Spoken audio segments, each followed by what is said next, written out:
Hello friends, I hope you all are doing great. Last chapter में हमने पढ़ा था वीमेन चेंज द वर्ल्ड, जो था यूनिट 3 में। आज हम स्टार्ट करने वाले हैं यूनिट 4, जिसमें पढ़ेंगे हम लेसन 6। यूनिट 4 है हमारी मीडिया एंड एडवर्टाइजमेंट। इस पूरी यूनिट में हम मीडिया और एडवर्टाइजमेंट के बारे में पढ़ेंगे, ये हमने सुने हुए हैं। और लेसन 6 जो हम स्टार्ट करने वाले हैं वो है अंडरस्टैंडिंग मीडिया, मीडिया को समझना। तो सबसे पहले हम लेसन स्टार्ट करने वाले यानी मीडिया यानी संचार जो होता है ना, संचार माध्यमों को समझना, मीडिया इससे मतलब है। तो अब यहाँ पर ज़रूरी ये हो जाता है समझना कि मीडिया होता क्या है। मीडिया हमने वर्ड किया तो यहाँ पर समझने की ज़रूरत है मीडिया क्या होता है। तो जनरली जो भी फॉर्म होती है जिससे हम अपनी बात को किसी और तक कम्युनिकेट कर सकते हैं, मीडियम जो मीडियम हुआ जिसके थ्रू हम कोई बात किसी और को बोल सके या उसको कन्वे कर सके, उसका जो प्लूरल होगा वो हमारा कहलाता है मीडिया। मतलब अपनी बात को किसी और तक पहुंचाने के लिए जो ये मीडियम हुआ उसका ही प्लूरल जो हुआ वो मीडिया हुआ। ठीक है, तो ये जो होता है मीडिया, तो हमें पता चल गया मीडिया क्या होता है। किसी भी संचार माध्यम से, संचार माध्यम हम मीडिया को बोलते हैं, किसी भी माध्यम से हम अपनी बात किसी और तक पहुंचा सकते हैं, देश में या फिर दुनिया में किसी और भाग में पहुंचा सकते हैं, तो उसका प्लूरल हमारा मीडिया होता है। मीडिया जो है वो लगातार चेंज होता जाता है, संचार के माध्यम हमारे लगातार चेंज होते जाते हैं, ये हमने देखा है। पहले क्या होता था कि जो टीवी की न्यूज़ थी बहुत कम लोगों तक पहुंचती थी, जिसके घर में टीवी होती थी। और जो टीवी भी थी होती थी तो वो पुरानी जो एंटीना लगा के मतलब एंटीना घुमाना पड़ता था, कहाँ से वो नेटवर्क आ रहा है कहाँ नहीं आ रहा है। और रेडियो जो होता था वो भी काफ़ी कम लोगों तक ही घर में होता था और इन्हीं तक जो है इन्फॉर्मेशन पहुंच सकती थी। ठीक है, तो लेकिन आजकल क्या होता है कि आजकल जो है वो बहुत चेंज हो गया है मीडियम। आजकल तो इंटरनेट सबसे नया तरीका हमारे पास है और इंटरनेट सभी के हाथ में है, सभी के पास है। तो न्यूज़ पहुंचना लोगों तक आजकल बहुत इजी हो गया है और लगातार चेंज होता जा रहा है। पहले कुछ और था और अभी कुछ और है। प्रिंट मीडिया जो होता है वो हम उसे बोलते हैं मीडिया। दो हम जनरली पढ़ेंगे, प्रिंट मीडिया और इलेक्ट्रॉनिक ई मीडिया जो होता है। न्यूज़पेपर और मैगजीन्स से जो हमें न्यूज़ मिलती है हम उसे उसके अंडर रखते हैं प्रिंट मीडिया के अंदर। मतलब हम न्यूज़पेपर पढ़ते हैं और जो मैगजीन्स वगैरह जो पढ़ते हैं जिसमें न्यूज़ आती है तो वो हमारे आते हैं प्रिंट मीडिया के अंदर। और जो टीवी, रेडियो और जो इंटरनेट, इन पे जो हम न्यूज़ सुनते हैं या न्यूज़ देखते हैं वो हमारी आती है इलेक्ट्रॉनिक मीडिया पे। ठीक है, और जो ये है यहाँ पर जो चेंजिंग हो रहा है, मतलब हमने जो पढ़ा कि दिन ब दिन जो है मीडिया में और उसकी जो टेक्नोलॉजी है उसके अंदर चेंज आता जा रहा है। तो ये चेंज काफ़ी हद तक अच्छा है हमारे लिए। अच्छा है क्योंकि जो टेक्नोलॉजी जो बढ़ रही है, जो मशीन्स हमारे लिए अच्छी अच्छी आ रही है, जिससे कि मॉडर्न जो वे ऑफ जो कम्युनिकेट का जो मिल रहा है हमें, उससे क्या हो रहा है कि ये जो न्यूज़ है वो काफ़ी लोगों तक पहुंच रही है। पहले क्या होता था, पहले इतने लोग इतने अवेयर नहीं रहते थे, उनके पास इतनी प्रॉपर न्यूज़ नहीं मिल पाती थी। लेकिन आज हम सभी के हाथ में फ़ोन है, इंटरनेट है, जिससे प्रत्येक व्यक्ति जो है वो इस संचार के माध्यम का बेनिफिट ले रहा है, उससे लाभान्वित हो रहा है।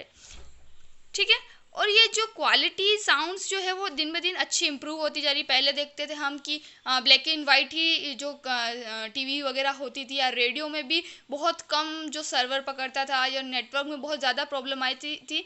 लेकिन आजकल ऐसा नहीं है, आजकल तो इतना कलरफुल एचडी क्वालिटी हमारे सामने है कि कोई भी न्यूज़ हम लाइव कहीं भी देख सकते हैं, और इतनी अच्छी क्वालिटी की ऐसा लगता है कि हम खुद वहाँ हैं। और जो साउंड क्वालिटी, जो क्लियरेंस वगैरह होती है, काफ़ी क्वालिटी हम देख सकते हैं। और जो ये चेंजिंग हो रही है जिससे हमारे तक जो न्यूज़ पहुंच रही है वो कहीं ना कहीं हमारी जो लाइफ स्टाइल है उसको चेंज कर रही है, उसको अच्छा कर रही है। क्योंकि जब हम अवेयर होंगे तभी तो हम अच्छा तरीके से सोच सकेंगे, और जब हम अच्छा सोच सकेंगे तो ही तो अच्छी लाइफ जी सकेंगे। न्यूज़ हमारे पास आ रही है तो हम उससे अवेयर होंगे कि हाँ ये हमारे गवर्नमेंट ने पॉलिसीज़ बनाई है, ये हमारे देश में चल रहा है, ये हमारे दुनिया में चल रहा है। उसके बाद हम सोचेंगे, सोचने से हमारी जो लाइफ होगी वो काफ़ी हद तक इम्प्रूव होगी, ना कि जो गलत अफवाहों के हिसाब से। ठीक है, और टेलीविज़न एक तरह से संसार को पास में ले आया है। अभी हम यहाँ पर भारत में बैठे हैं और अगर यूएसए में कुछ हो रहा है, कनाडा में कुछ हो रहा है, तो हम यहाँ बैठे बैठे कुछ ही मिनटों कुछ सेकंडों में पता कर सकते हैं। किसके माध्यम से? टीवी, इंटरनेट और न्यूज़ के माध्यम से। तो ये एक तरह से जो न्यूज़ है, ये टेलीविज़न है, ये जो वर्ल्ड है इसको काफ़ी हद तक पास ले आया है, एक दूसरे को काफ़ी पास ले आया है। हम कहीं भी किसी भी की भी इंफॉर्मेशन बैठे बैठे ले सकते हैं। अब दूसरा हमारा टॉपिक है मीडिया एंड मनी, मतलब संचार माध्यम और धन का क्या रिलेशन है, मीडिया और मनी का क्या रिलेशन है। अब जो हमने पढ़ा कि अलग अलग मीडिया होती है, प्रिंट मीडिया, ई मीडिया, ये देखा, पर इन सभी मीडिया को चलाने के लिए पैसों की ज़रूरत तो पड़ती है और काफ़ी महंगी होती है, ये तो पैसों की ज़रूरत पड़ती है। और ये जो होता है इन्हें काफ़ी ज़्यादा मनी की ज़रूरत पड़ती है, क्योंकि कई बार इनको रिपोर्टर्स को देना पड़ता है। हमने भी देखे कोई भी इवेंट हुआ तो काफ़ी सारे रिपोर्टर्स आते हैं अलग अलग कंपनी के, तो उन रिपोर्टर को पैसे देने पड़ते हैं। फिर उनके बाद इनके जो भी नेटवर्किंग के लिए जो भी एम्प्लॉयर्स होते हैं उन सभी को मनी करना पड़ता है, उनका ऑफिस चलाना पड़ता है। काफ़ी नेशनल लेवल पे अगर ये न्यूज़ आ रही तो नेशनल लेवल तक इनकी जो भी एम्प्लॉयज़ होते हैं, तो काफ़ी बड़ा प्लेटफॉर्म होता है, तो इसके लिए काफ़ी बड़े पेमेंट की काफ़ी धन की ज़रूरत इनको पड़ती है। तो एक तरह से ये टेलीविज़न जो हो गया है, न्यूज़पेपर बिग बिजनेस हो गया है, बड़े बड़े लोगों का बिजनेस हो गया एक तरह से। क्योंकि हमें भी पता है कोई छोटा आदमी चाहे तो इतना बड़ा बिजनेस नहीं कर सकता है, क्योंकि ये पैसे वालों का ही काम है। जनरली हम सुनते हैं पैसे वालों के बड़े बड़े धंधे, तो ये एक तरह से एक धंधा हो गया, एक बिजनेस हो गया है कि जो पैसे वालों का है, कि पैसे कमाने का जरिया हो गया, और जिसके पास पैसा है वही जो है इस तरह का चला सकता है। और अब क्या करते हैं ये जो भी टीवी टेलीविज़न वाले या फिर मीडिया वाले होते हैं, कैसे ना कैसे अपना ये सोचते हैं कि हम कैसे अपना अधिक से अधिक पैसा कमा सकें, कहाँ से हम अधिक पैसा ले सकें, यही सोचते हैं, अपना बेनिफिट कहाँ से कर सके ये सोचते हैं वो। और इसका सबसे आसान और सबसे इनका मेन जो तरीका होता है वो होता है एडवर्टाइजमेंट। हमने जनरली देखते हैं न्यूज़पेपर में भी, टीवी पर भी, कि जब भी न्यूज़पेपर में भी हम देखते हैं न्यूज़ कम होती है लेकिन एडवर्टाइजमेंट ज़्यादा होते हैं। किसी भी ऑयल के हो गया, कार के हो गया, सोप के हो गया, शैम्पू का हो गया, सबके जो है एडवर्टाइजमेंट हमें बड़ी बड़ी कंपनियों के देखने को मिल जाएंगे। उसी तरह हम न्यूज़ में भी देखेंगे तो न्यूज़ 5 मिनट की आती है, 5 मिनट का उसके साथ एडवर्टाइजमेंट भी आएगा। इसमें बताया जाता है स्पॉन्सर्ड बाय, स्पॉन्सर्ड मतलब ये जो प्रोग्राम है वो किसके द्वारा किया गया है, उसके पैसे दिए हैं। तो वो वहाँ पर एक तरीके से जो ये मीडिया वाले हैं, पैसों के लिए जो एडवर्टाइजमेंट पे निर्भर हो गए, पैसा कमाने का जरिया उन्हें बना रखा है। और ये आपको जान के काफ़ी हैरानी होगी कि एडवर्टाइजमेंट में काफ़ी पैसा होता है, और अगर एडवर्टाइजमेंट कराने जाएं तो 10 सेकंड के एडवर्टाइजमेंट के लिए 500 से लेकर 8,000 तक रुपए लग जाते हैं। 10 सेकंड के लिए काफ़ी बड़ी जो है वो रकम देनी पड़ती है, अलग अलग डिपेंड करता है कि आप एडवर्टाइजमेंट दे रहे हो। 5,000 से लेकर 10,000 तक की यहाँ पर पैसे लग जाते हैं। अब नेक्स्ट टॉपिक आता है मीडिया एंड डेमोक्रेसी। मीडिया का लोकतंत्र से, यानी संचार का लोकतंत्र से क्या संबंध है, कैसे हम इसको इंटररिलेट कर सकते हैं। सबसे पहले हमें ये जानना ज़रूरी है कि मीडिया जो होता है हमारे न्यूज़ पहुंचाने में काफ़ी महत्वपूर्ण भूमिका निभाता है। क्योंकि जो भी जैसे मैंने लेसन 3 में भी पढ़ाया था कि जो भी सरकार पॉलिसीज़ वगैरह बनाती है तो मीडिया को बुलाती है, तो मीडिया वहाँ पर प्रिंट मीडिया आती है, वो हमें न्यूज़ पहुँचाती है कि गवर्नमेंट द्वारा ये पॉलिसी बनाई गई है। ठीक है, तो यहाँ पर गवर्नमेंट, ये मीडिया जो है काफ़ी इंपॉर्टेंट प्ले रोल करती है कि जो हमारी कंट्री में क्या हो रहा है, वर्ल्ड में क्या हो रहा है, ये हम तक पहुँचाने का काम करती है।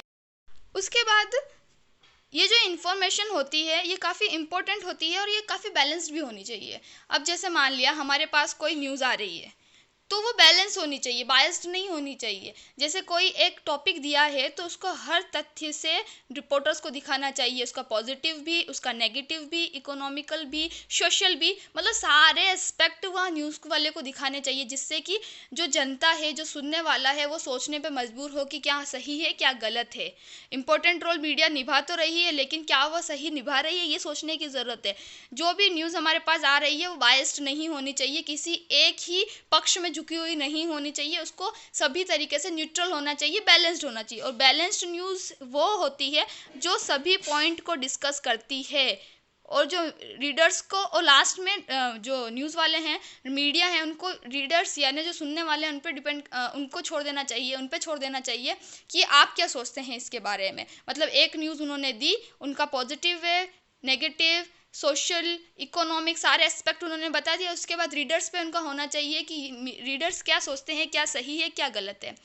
अब जो है यहाँ पर अगर मीडिया अगर ऐसी न्यूज़ दिखा रही है तो मीडिया को इंडिपेंडेंट होना काफ़ी ज़रूरी है।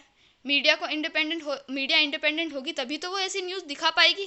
ठीक है, लेकिन जो इंडिपेंडेंट मीडिया का मतलब होता है कि किसी भी कंपनी का, किसी भी अथॉरिटी का, किसी भी बड़े प्लेटफॉर्म का उसके ऊपर कोई इन्फ्लुएंस या कंट्रोल नहीं होना चाहिए। मतलब वो मीडिया किसी से भी प्रभावित नहीं होनी चाहिए। मीडिया का होना ज़रूरी नहीं है डेमोक्रेसी में, स्वतंत्र मीडिया यानी स्वतंत्र संचार व्यवस्था का होना ज़रूरी है। Independent media is important in democracy. Media है लेकिन क्या वो स्वतंत्र है या नहीं, ये सोचने की ज़रूरत है। अगर वह स्वतंत्र है तो डेमोक्रेसी में उसकी ज़रूरत है, अगर वह स्वतंत्र नहीं है तो उसका कोई मतलब नहीं है। पर रियलिटी में जो है, हम भी खुद को पता है, हम भारत में रहते काफ़ी मीडिया के बारे में हमने सुना है, पर रियलिटी में जो मीडिया है इंडिपेंडेंट से, स्वतंत्रता से काफ़ी दूर है, बायस्ड है। हमने भी काफ़ी सुना है कि इंडिया मीडिया मतलब न्यूज़ वाले एक बात को बड़ी बड़ी करके बताते हैं, जो होता है वो तथ्य कई बार नहीं बताते हैं। हम पता है ये बात। तो ये जो है कि हमारी जो इंडिया की मीडिया है या फिर जो मीडिया है जो भी है, तो वो काफ़ी दूर है इंडिपेंडेंस से। इसका दो रीज़न बताए गए हैं। सबसे पहला तो कहीं ना कहीं मीडिया पे गवर्नमेंट का कंट्रोल होता है। कुछ कई कई ऐसे कई सारे तथ्य ऐसे कई बार आ जाते हैं, जो भी मुकदमे वगैरह की जिसमें कंट्रोल होता है। गवर्नमेंट चाहती है, वो मीडिया वालों को करना पड़ता है क्योंकि गवर्नमेंट का इन्फ्लुएंस होता है। और दूसरा होता है कि अगर गवर्नमेंट चाहे कुछ न्यूज़ आइटम में से कोई एक सीन या कोई एक ऐसी बात है जो कि जनता तक नहीं पहुंचनी चाहिए, गवर्नमेंट की रेपुटेशन अगर ख़राब होने का सवाल है, तो गवर्नमेंट चाहे तो हमारे से हटा सकती है, और इसको हम बोलते हैं सेंसरशिप। सेंसरशिप में क्या होता है कि गवर्नमेंट के पास ये कंट्रोल होता है कि वह मीडिया वालों पर बाध्य कर सके कि जो गवर्नमेंट चाहेगी वही मीडिया बताए। मतलब अगर मीडिया स्वतंत्र कुछ नहीं बोल सकती है, ये होता है सेंसरशिप। गवर्नमेंट के पास ये अधिकार होता है। अब आता है सेटिंग एजेंडा, मतलब अपना जो होता है मसौदा कैसे तैयार करते हैं, एजेंडा। कई बार क्या होता है, न्यूज़ वाले, हमें भी पता है कुछ ऐसी स्टोरी, मतलब न्यूज़ वाले पर ही डिपेंड करता है कि वो क्या स्टोरी वो बताएंगे। उन्हीं के हाथ में होता है कि वो कौन सी स्टोरी बताना चाहें और कौन सी नहीं बताना चाहे, कौन सी वर्थ होगी और कौन सी नहीं वर्थ होगी। तो कई बार क्या होता है कि वो ऐसी स्टोरी बता देते हैं जो हमारे लिए इतनी इम्पोर्टेंट नहीं होती है, जबकि वो नहीं बताते हैं जो हमारे लिए इम्पोर्टेंट होती है। ठीक है, जैसे कि क्या हुआ, कहीं फैशन शो चल रहा है तो वो मीडिया वाले बार बार उस फैशन शो के बारे में बताएंगे, यहाँ पर ये स्टार आया, वो स्टार आया, इतने सेलिब्रिटीज़ मिले, ये वो। लेकिन ऐसी सिचुएशन जो इंडिया की हमें देखनी है कि जहाँ पानी की समस्या है, जहाँ पर लोग भूखे मर रहे हैं, कई बार वो सिचुएशन वो नहीं बताते हैं। ये बायस्ड हो गई। यहाँ पर जो जो चीज़ हमारे तक पहुँचनी चाहिए थी, जो हमारे तक ज़रूरत थी कि हमें भी पता चले कि देश में चल क्या रहा है, एक्चुअल में कौन कितना ग्रसित है किसी से, तो ये तो मीडिया ने नहीं बताया। लेकिन कहीं सेलिब्रिटी आ रहे हैं, कोई फंक्शन हो रहा है, तो वो जो होगा वो ज़्यादा बताएंगे। यहाँ पर ये मीडिया क्या करता है, एजेंडा तैयार करता है। मतलब कि आजकल लोगों को, हमें भी पता है, लोगों को एक चटपटी न्यूज़ पसंद होती है। मतलब वो न्यूज़ जिसके अंदर फैक्चुअल न्यूज़ कम होगी, लेकिन बाहर की इधर उधर का ज़्यादा होगा, तो मसाला पसंद होता है, जनरली हम जनरल लैंग्वेज में बोले तो एक तरह से एजेंडा हो गया। न्यूज़ वाले उसी न्यूज़ को ज़्यादा करेंगे, सेलिब्रिटी आ रहा है, इंटरेस्टिंग न्यूज़ है, तो मैं यहाँ पर क्या, व्यूअर्स को भी अच्छा लगता है, हाँ हाँ हमारे देश में ये हो रहा है। लेकिन जो फैक्चुअल है, जो रियलिटी है, वो कई बार नहीं बता पाते हैं। और कुछ जो होता है उन पर फोकस, कई बार क्या होता है कि कोई कंपनी मान लो बड़ी है, उसमें कुछ घोटाला हुआ या फिर वो जो है वहाँ पर गलत करे, लेकिन कहीं वो जो न्यूज़ वाले हैं वो नहीं बताते हैं, क्योंकि जो एडवर्टाइजमेंट का पैसा है उन्हीं कंपनी से मिल रहा है। अगर वो ऐसा करती है तो एडवर्टाइजमेंट का पैसा उन्हें नहीं मिलेगा। कहीं ना कहीं अपना फ़ायदा देखने के लिए वो जनता को सही न्यूज़ और सही फैक्चुअल जो देना चाहिए न्यूज़, वो नहीं दे पाती है। और जो सेवरल जो इश्यूज़ हैं वो नहीं बता पाती है, और इसमें ये मीडिया कई बार फेल हो जाती है। अब मीडिया जो है बिजनेस से काफ़ी क्लोज रिलेशनशिप में आ गई है। मतलब कि जो बड़े बड़े बिजनेसमैन हैं उनका काफ़ी क्लोज रिलेशन हो गया है मीडिया से, क्योंकि बिजनेसमैन एडवर्टाइजमेंट देंगे, एडवर्टाइजमेंट का पैसा मीडिया को मिलेगा, तो मीडिया उनके खिलाफ कई बार जो न्यूज़ आती है वो नहीं बताती है, क्योंकि एडवर्टाइजमेंट का पैसा, जो मनी का जो रिलेशन है उनका, वो ख़राब होगा। तो इसलिए यहाँ पर अब हमें अवेयर होने की ज़रूरत है क्या, कि जो अगर ये मीडिया द्वारा न्यूज़ बताई जा रही है, हमें जो मीडिया द्वारा जो भी रिपोर्ट्स आई है, क्या वो फैक्चुअल इन्फॉर्मेशन है या फिर क्या वो गलत है, ये हमें सोचना पड़ेगा। हमें ये नहीं है कि सुनी सुनाई मीडिया द्वारा बात है उस पर यकीन मान लिया कि हाँ यही सही है, ये गलत है। नहीं, हमें भी थोड़ा समझना पड़ेगा, थोड़ी हमारी सोच को बढ़ाना पड़ेगा कि क्या ये न्यूज़ सही है, क्या ये बैलेंस्ड न्यूज़ है, क्या हमें खुद को अवेयर इतना होना पड़ेगा कि सभी उसके इकोनॉमिकल, पॉजिटिव, नेगेटिव, सोशोलॉजी, सारे तरीक़ों से हमें उसको सोच के बैलेंस्ड हमें खुद करना पड़ेगा, ना कि सुनी सुनाई बातों पर ध्यान रखना पड़ेगा। ओके, इस लेसन में इतना ही। Thank you.